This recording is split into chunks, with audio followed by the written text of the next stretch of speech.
I have been having a lot of conversations with friends lately about how challenging Thanksgiving and the holidays are going to be for them. Because we have literally had families and friendships ripped apart by the elections this year. What I want to do this week is to give you 6 tips that you can use as you sit down around the Thanksgiving table and the holidays that are upcoming too, so that you can come out of the holidays with a little more peace and ease and feel like you're not going to lose your sanity, and maybe even help heal some of the relationships that have suffered since the election. Welcome to the GenX Shift podcast, a show for Gen Xers who are navigating some pretty tough transitions and aren't sure how to move forward. I'm your host, Michelle Walter, proud Gen Xer, former lawyer turned entrepreneur, huge Jason Momoa fan, and margarita snob. And I've navigated a lot of transitions in my life, from losing my mom suddenly to a heart attack to starting my own business. But I often did it all on my own because I was too stubborn to ask for help. Now I'm on a mission to give actionable strategies to other Gen Xers so that they can find the confidence, courage, and clarity they need to make a shift. So let's rock and roll.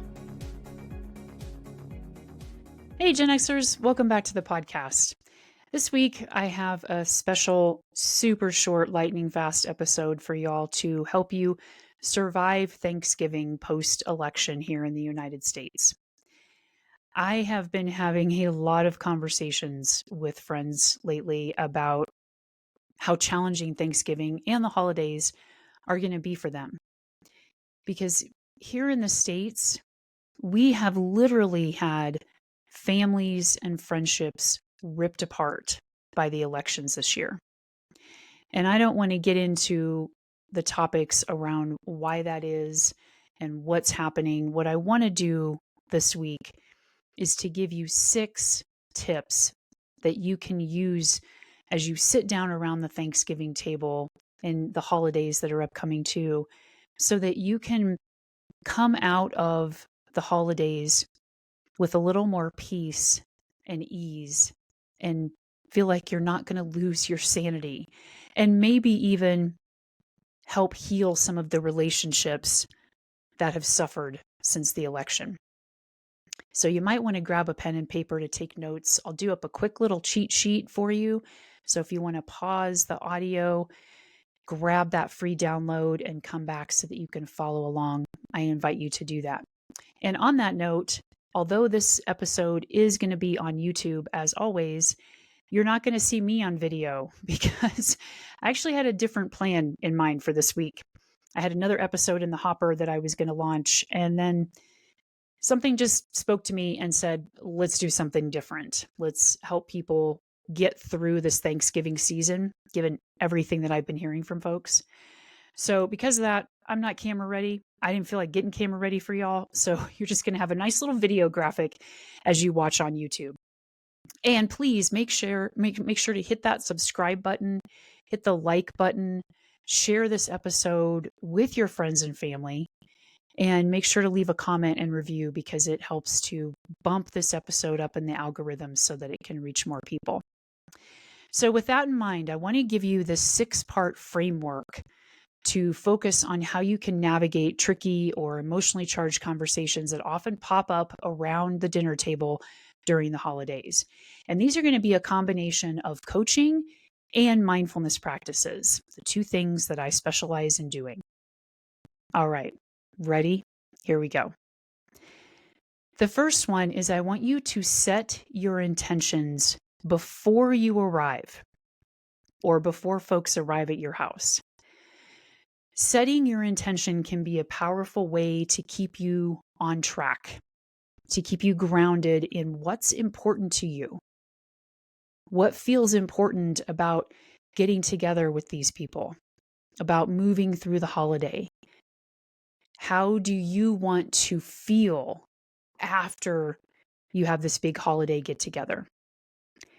So decide what you want your experience to be like.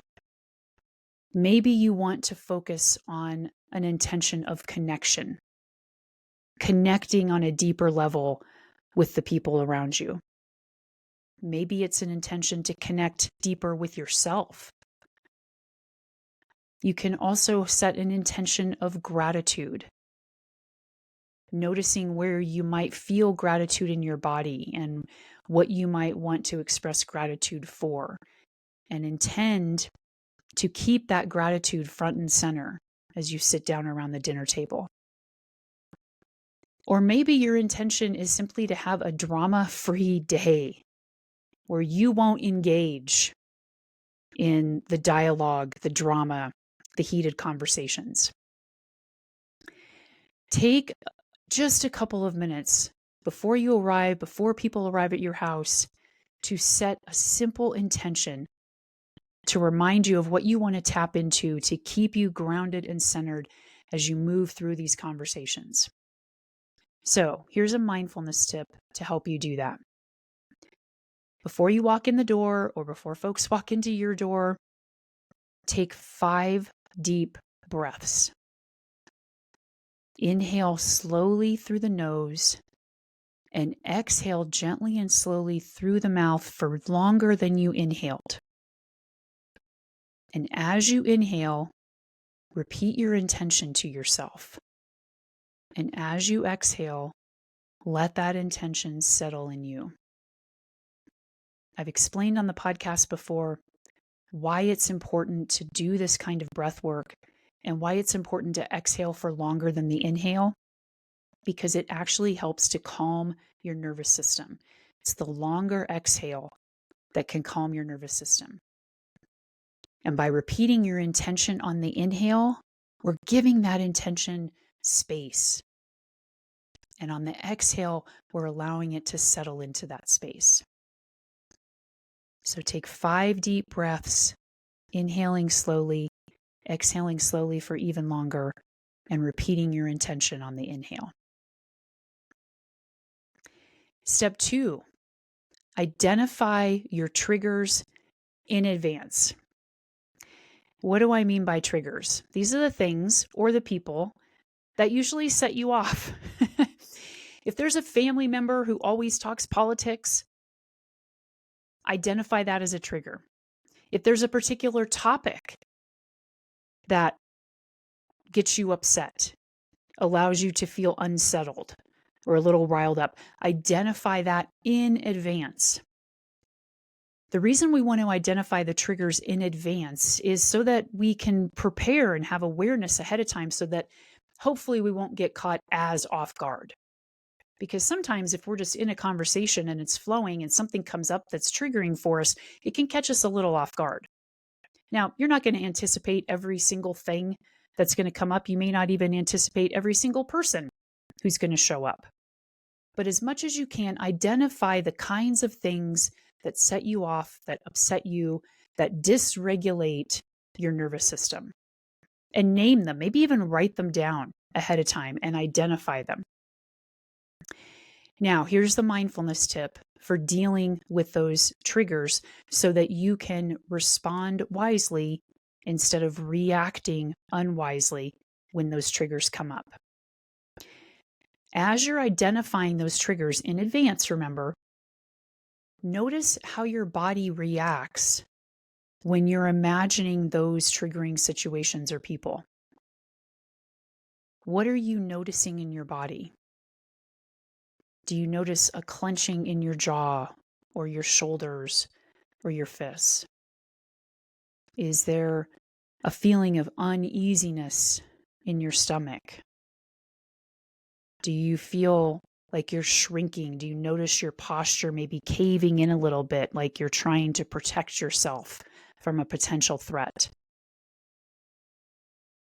Tune into your body to notice how that trigger creates a reaction in your body. And once you notice that, simply acknowledge it with something like, this is what's here right now. This is what's coming up in me. And then remember that you can go back to your breath back to your intention and maybe take some deep inhales and exhales. It's important to remember that in this moment of identifying the trigger and noticing how your body reacts, we're not trying to force your body or yourself to feel better. So in this moment, we're going to say, I notice how I'm feeling in response to this trigger. Something in me needs some attention. And right now, because I need to get through this dinner, I'm going to do something to comfort myself, whether that's taking some breaths, putting a hand on your heart, and we're going to talk more about this in the next tip too. But identifying those triggers and how your body responds in the face of those triggers is important to raise your awareness again so that you don't get caught off guard. When you get dysregulated in that moment of a trigger showing up, it can be disconcerting and unsettling. And so at least knowing in advance, when I feel this tension in my chest, it means Uncle Jim is going off on one of his political rants. Or when I feel this nausea in my stomach, it means somebody is talking about a population or a group of people who I care about being harmed. All right, the third tip is to use BRB mindfulness. BRB stands for breathe, reflect, boundaries. If a conversation starts to escalate and you notice maybe that trigger inside you starting to get activated, hit this quick internal BRB pause button. Think of it like a big red button that you can hit or some color that appeals to you to hit this button, and you can remember BRB, BRB. And the first B, breathe, means take 1 or 2 slow, deep breaths. Again, making the exhale longer than the inhale. The R is to reflect and ask yourself, do I need to respond to this in this moment?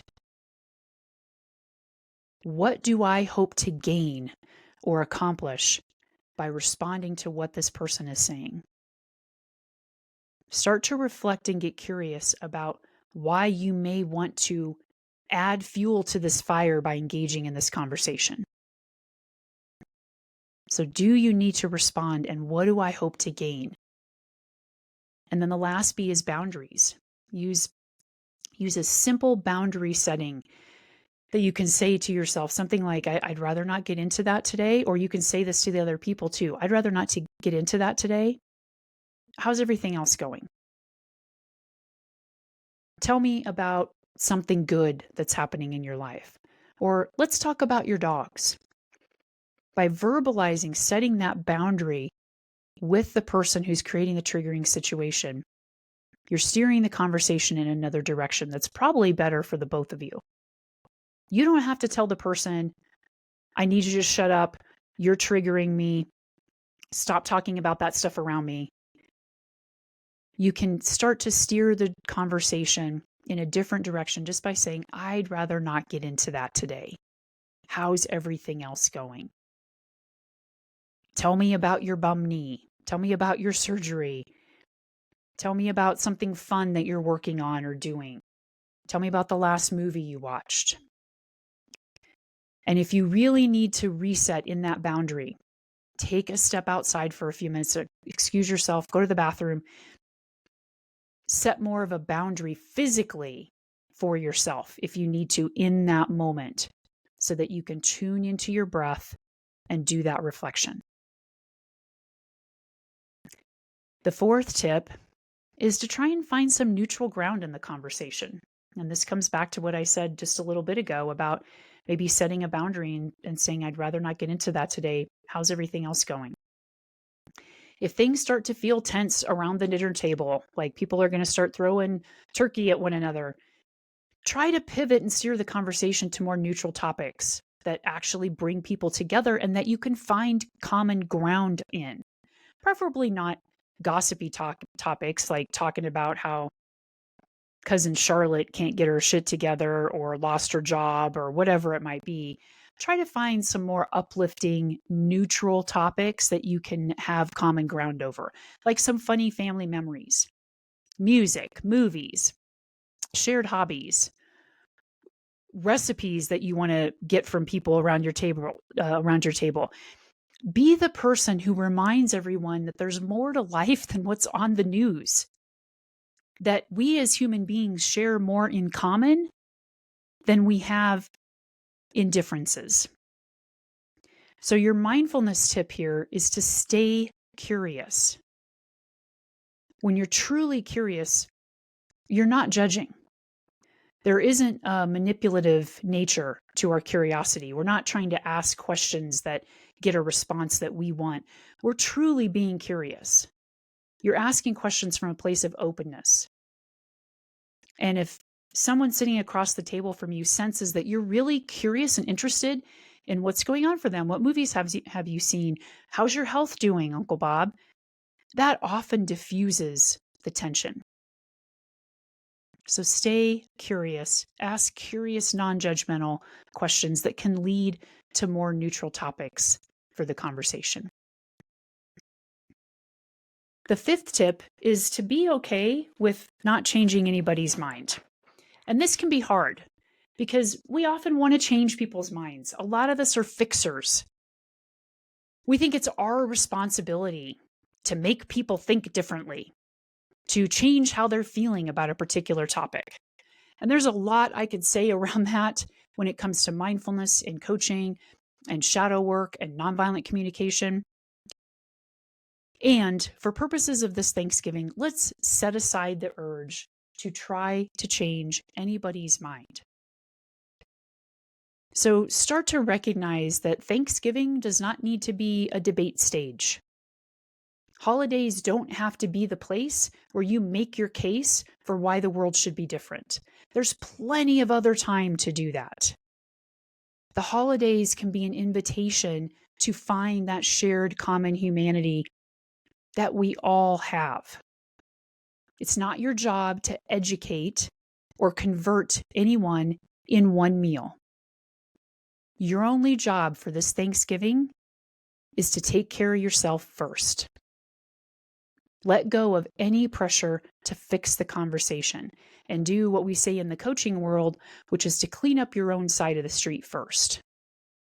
Don't worry about how messy somebody else's side of the street is.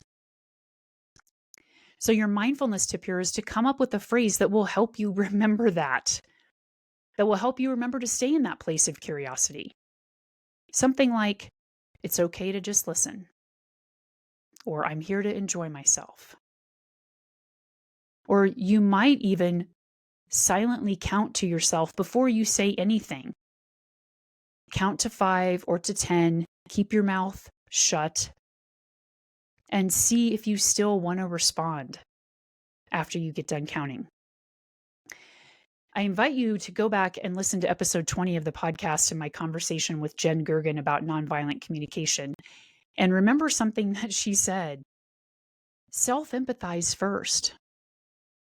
If you can't empathize with the other person, self-empathize and shut up. Just shut up for the time being. And I don't mean that in a derogatory way. I mean it in a self-protective way. Shut up. Take care of yourself first. And remember that you have plenty of opportunities outside the holidays to do the kind of work that you want to do in the world post-election. All right, your sixth and final tip is to have a post-event decompression plan. So not only have you probably eaten a lot of food and it would be good to have a walk or to enjoy some time in the sun, but it's also good for your soul, for your emotional well-being, to have some type of decompression ritual. You could go for a walk, a solo drive while listening to some favorite music that helps calm your nervous system, or you could write in a gratitude journal, or you could just watch some silly YouTube videos. That is a little distracting, but at least it could help elevate your mood a little bit. And then maybe you might feel like going for a walk or practicing some gratitude or doing a meditation. So I want to give you a mindfulness tip, and I'm going to include a link in the show notes for a guided body scan meditation that you can do after your big family get together. With a simple body scan meditation, you can start to tune into all the different parts of your body, noticing where there might be lingering tension, and see if you can start to let those ease and relax a little bit. You'll probably want to lie down. You can sit too for this meditation. I find lying down to be really helpful for a body scan because then your body's all in one plane. And you'll take a few minutes to guide yourself through all the areas of your body, imagining each of those areas starting to soften, allowing the breath to create space within you, and allowing the exhale to invite in restfulness, relaxation, and peace as you breathe out. So again, I'll include that link in your show notes and in the free download. Again, don't forget to snag that for this episode. And those are the 6 tips. So let me run through those again real quickly for you. The first tip is to set your intentions before you arrive by taking 5 deep breaths in and exhaling slowly and longer for the inhale, focusing on what your intention is on the other side of this dinner, how you want to feel, how you want to connect. The second tip is identify your triggers in advance. Think ahead of what usually sets you off and notice how your body feels in response to that trigger. Acknowledging how your body feels and taking some deep breaths. The third tip is to use BRB mindfulness. Breathe, reflect, and boundaries. If you need to set a boundary by getting up from the table and going to the bathroom or a quick walk, I invite you to do that.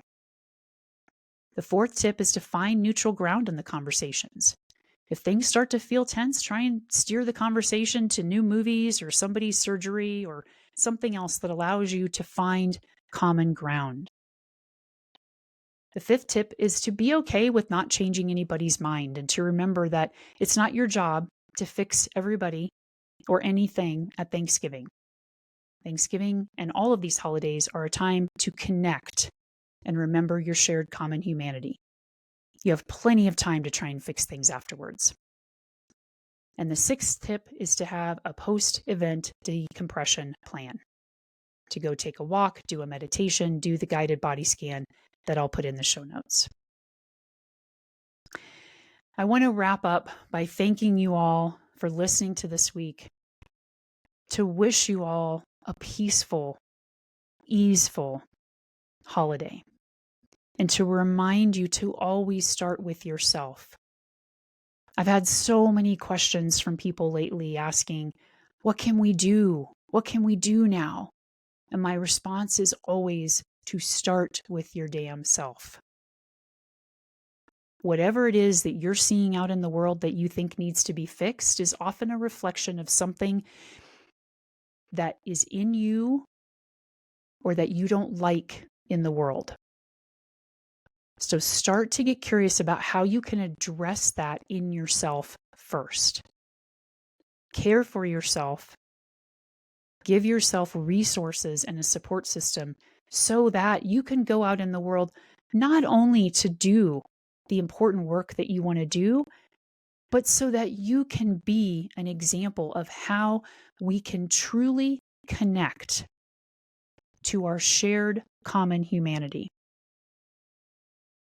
Remembering that just like me, this person wants to come to Thanksgiving and have some good food. Just like me, this person wants to bond with family members or friends. So remember to clean up your own side of the street first before you try and clean up somebody else's side of the street or show them how it should be done. I hope you enjoy your time over this holiday. I'll be back next week with another amazing episode. And remember to like, share, and comment on the episodes wherever you're listening. And until next time, stay gold, Gen Xers.